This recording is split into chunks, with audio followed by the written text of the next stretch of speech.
This channel does not promote any violent, harmful, or illegal activities. All content provided by this channel is meant for an educational purpose only.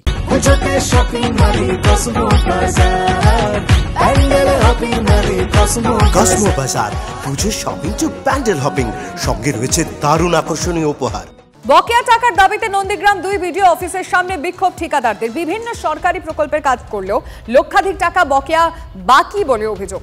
এক একজন ঠিকাদারের প্রায় 5 বছরের বকেয়া দাবি। আর এদিকে যাদের থেকে কাঁচা মাল নিয়ে কাজ করেছেন ঠিকাদাররা, তারা টাকার জন্য চাপ দিচ্ছেন। ভয়ে বাড়ি ছাড়া অনেক ঠিকাদার। টাকা এলে পাওনা মিটিয়ে দেবেন বলেও আশ্বাস বিডিওর। পথশ্রী কাজ করেছি 3 মাস 4 মাসের মধ্যে পেমেন্ট হয়েছে, কিন্তু 22 লক্ষ টাকা একটা পথশ্রী কাজ করার পরে আজকে 1.5 বছর হয়ে গেল এখনও টাকা পাইনি।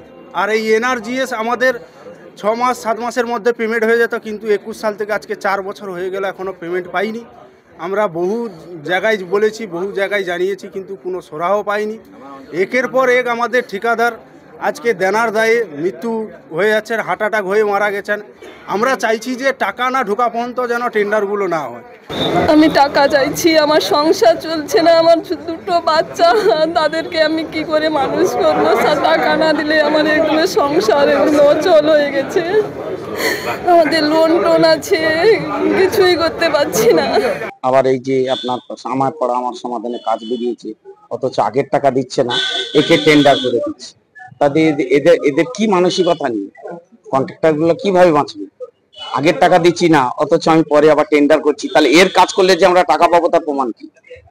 তাই আমরা অবস্থান করেছি, যাতে আগের টাকা না দেওয়া পর্যন্ত আমরা কোনো টেন্ডারে অংশগ্রহণ করব না।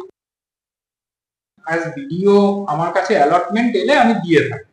এবার অ্যালটমেন্টের ব্যাপারটা উপর থেকে কিভাবে হয় সেটা তো আমি বলতে পারবো না, সেটা আমার ঊর্ধ্বতন কর্তৃপক্ষের সঙ্গে একটু কথা বলবো।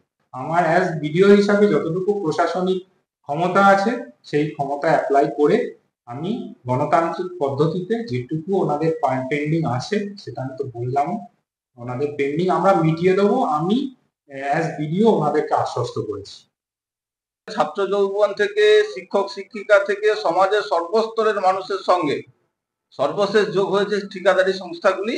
তারাও চাইছে যে আমার পড়া তৃণমূলকে তাড়া, কারণ মিথ্যা প্রতিশ্রুতি, ঢপবাজি, চিটিংবাজির জন্য আজকের সমাজের সর্বস্তরের মানুষ এই সরকারটাকে আর চাইছে না। এটা অত্যন্ত লজ্জার বিষয় যে একদিকে মমতা ব্যানার্জি ঘোষণা করছে পাড়ায় 10 লক্ষ টাকার স্কিম, অন্যদিকে কোনো ঠিকাদারই আর কাজ করতে চাইছে না, কারণ ভরসাই করছে না এই চিটিংবাজ গভর্নমেন্টকে।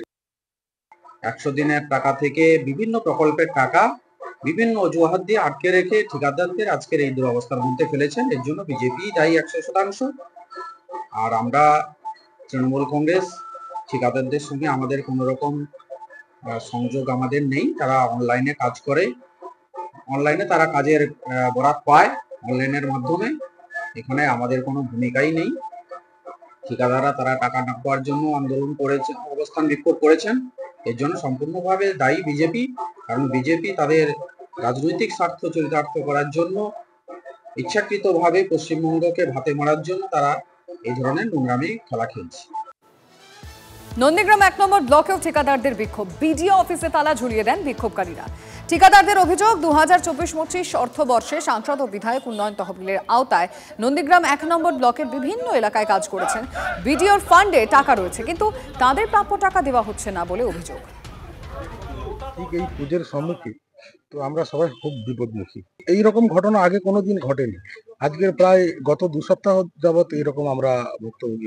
আমরা ঠিক বুঝতে পারছি না, বিডিও সাহেব আমাদের কোনো প্রত্যুত্তর দিচ্ছে না, আমাদের যথোপযুক্ত প্রত্যুত্তর পাচ্ছি না। আমাদের বিধায়ক ফান্ডের কাজ করে, বিধায়ক ফান্ডে টাকা আছে, আমরা সেই টাকা পাচ্ছি না, এবং অনেকগুলো ফান্ডে টাকা আছে, সেই সব ফান্ড আমরা রিলিজ করছি না। সেই কারণে আমরা বিডিও অফিসের সামনে ধর্নায় বসেছি। 2 সপ্তাহ ধরে পাচ্ছি না। ফান্ড কি আছে বলছে? ফান্ড আছে, যেগুলো ফান্ড আছে সেগুলোরও পাচ্ছি না পয়সা।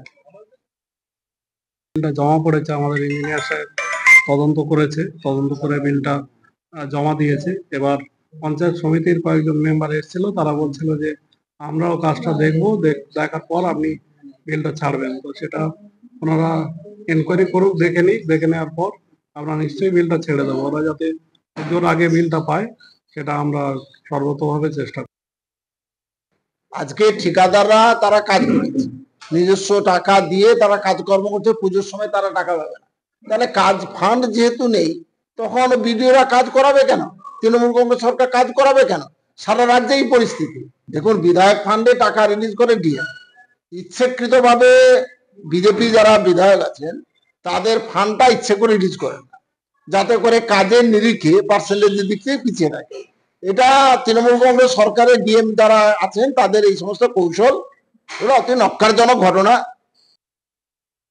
মমতা বন্দ্যোপাধ্যায় যে উন্নয়ন যজ্ঞ চলছে, সেই উন্নয়ন যজ্ঞ থেকে নন্দীগ্রামকে বাদ দেওয়ার চক্রান্ত করছে বিজেপি পরিচালিত পঞ্চায়েত সমিতি এবং এখানকার বিতর্কিত বিধায়ক শুভেন্দু অধিকারী।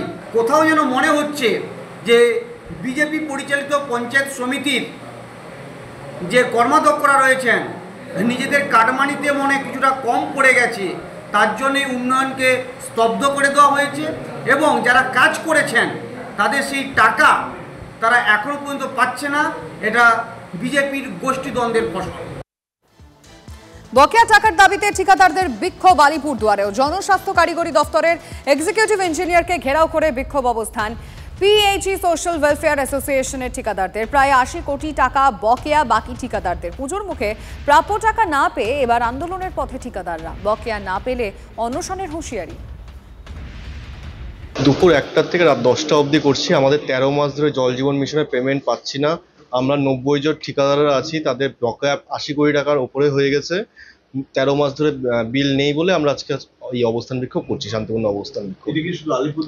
না, এটা রাজ্য স্তরে সব জেলাতেই হচ্ছে। আজকে 9 তারিখ আমাদের মিটিং ছিল কলকাতাতে, সেখান থেকে সিদ্ধান্ত হয়েছে 18 তারিখ আর 22 তারিখ আমরা এই অবস্থান বিক্ষোভ করব। এরা যে দীর্ঘক্ষণ ধরে আপনাকে ঘেরাও করে আছে, কেন আছে এটা তো একটা প্রশ্ন। ওনারাই ভালো বলতে পারবেন, ওদেরকে জিজ্ঞেস করে না। আপনি বলবেন না কেন? কি অসুবিধা আছে? অসুবিধা কিছু নেই, আপনি